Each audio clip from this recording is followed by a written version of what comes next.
Yo, what's up, guys? Nico here. Hey, today I wanted to talk about a topic of bridges.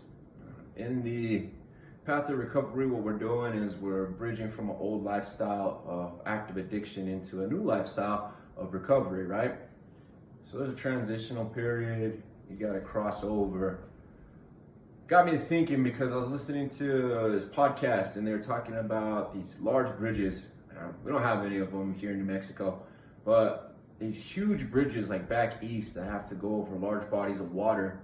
They were talking about how these bridges, there's workers that just continue to paint them. I was like, what? You guys are just weird in general. But then they started explaining why. And it got me to thinking and sparked this topic.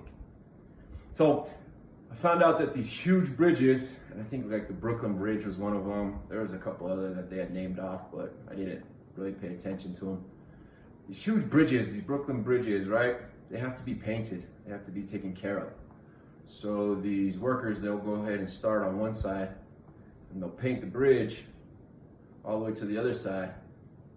But by the time they get to the opposite end, it's taken so long that they now have to go back to the beginning and start over. Just because it needs a touch up, because it needs a new fresh look to it.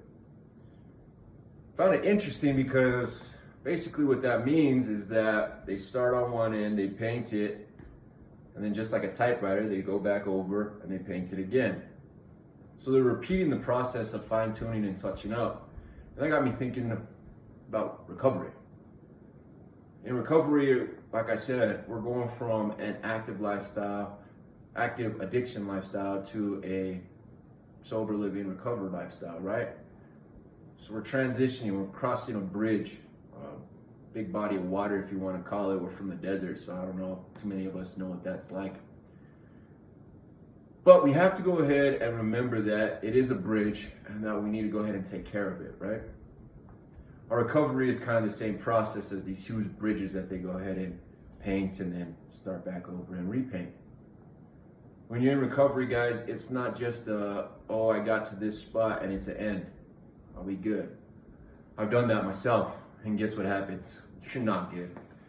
You don't consistently take care and monitor and touch up your recovery and what you're doing in your recovered lifestyle, you're gonna end up seeing backslide or relapse.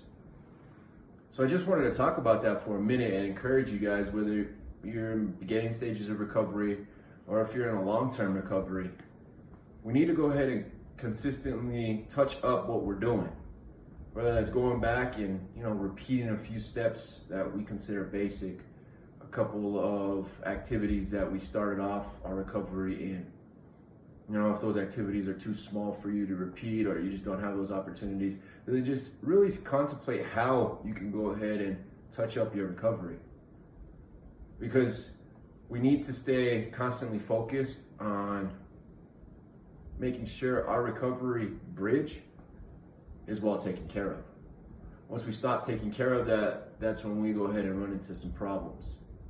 Now, don't get me wrong, I know relapse and backsliding is part of the recovery process, but the more that we could avoid it by touching up ourselves, touching up our recovery, fine-tuning what we're doing, the less chance we have of that. At the end of the day, guys, I'm not here to do recovery for you, but I'm just here to kind of give you a little bit of hints, tips, tricks to guide you, because in my path to recovery, it's been tough. Some of these lessons I've had to figure out on my own, and I don't think that anybody should have to do that. So I'm just here to help, here to guide, because you are the hero of your story. You're the one that builds your bridge of recovery. You're either gonna make it successful or you're not. Either way though, it's still okay to have a bridge that has no halo.